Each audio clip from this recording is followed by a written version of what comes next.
Hola, buenos días. En este video vamos a analizar y describir el hueso esfenoides, hueso impar que se encuentra justo al medio del neurocráneo. Este es uno de los huesos más complejos junto con el hueso temporal debido a su gran número de partes y estructuras anatómicas que presenta. El hueso esfenoides es un hueso impar y mediano del neurocráneo. Se encuentra al centro de la base de cráneo. Este articula con todos los huesos del neurocráneo. Por anterior articula con el hueso etmoides. Por superior con el hueso frontal, parietal y temporal. Y hacia posterior con el hueso occipital. Este hueso esfenoides contribuye a formar la fosa orbitaria, la fosa nasal, la fosa temporal, la fosa infratemporal, la fosa pterigopalatina, la fosa pterigoidea. Y por endocráneo ayuda a formar la fosa craneal anterior y la fosa craneal media.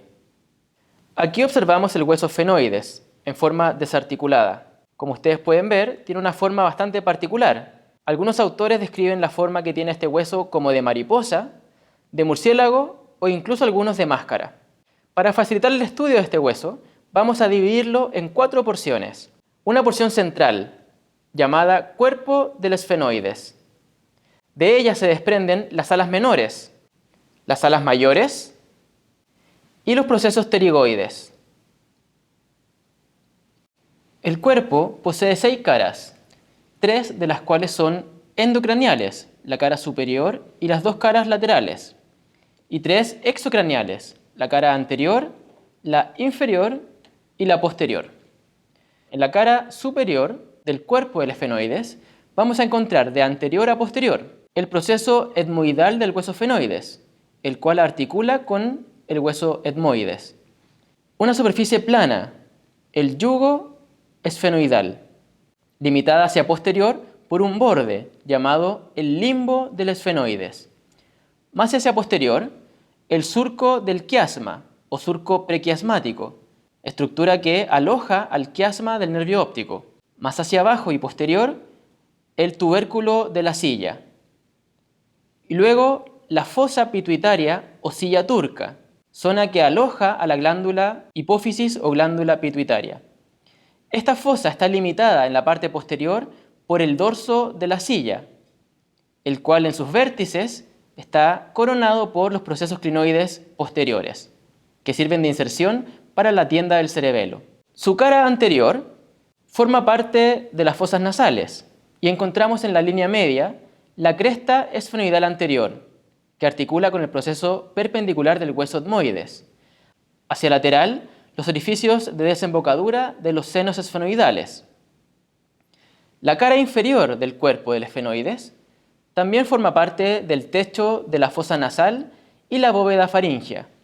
En ella encontramos, en la línea media, la cresta esfenoidal inferior, la cual se une con la anterior y forma el pico o rostrum del hueso esfenoides. En su parte lateral, la vaina o proceso vaginal del hueso esfenoides, el cual al articular con el hueso pómer va a formar 3 conductos. La cara posterior del hueso esfenoides se encuentra articulado con el hueso occipital a través de una articulación sin condrosis sinostosis. Es por este hecho que para separar el hueso esfenoides del occipital se tiene que realizar a través de un corte de sierra. En la parte lateral del cuerpo observamos el surco carotidio que se convierte posteriormente en el surco cavernoso. Las alas menores, láminas triangulares de base medial y vértice lateral, se desprenden de la parte anterior del cuerpo del esfenoides. En la base de estas alas menores encontramos el proceso clinoides anterior y el conducto óptico, el cual da paso al nervio óptico hacia la cavidad orbitaria.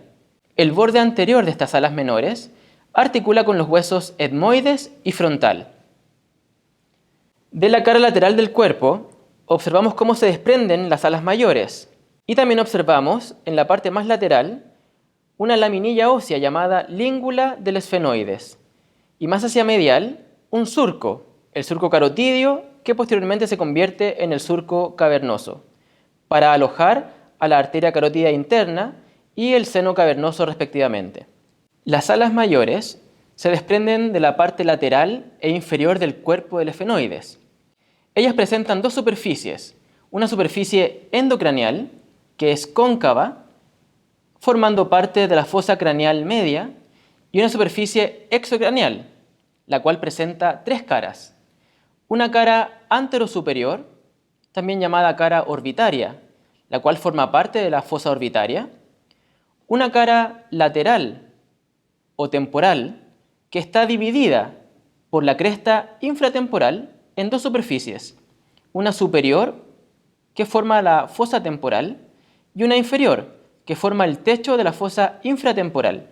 Y finalmente una cara anteroinferior, o cara pterigopalatina, la cual forma la pared posterior de la fosa con el mismo nombre. Cabe destacar que en esta cara se encuentra la desembocadura del foramen redondo, por donde emerge el nervio B2.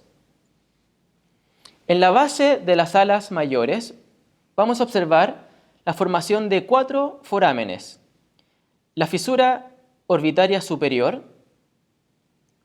el foramen redondo, el foramen oval y el foramen espinoso.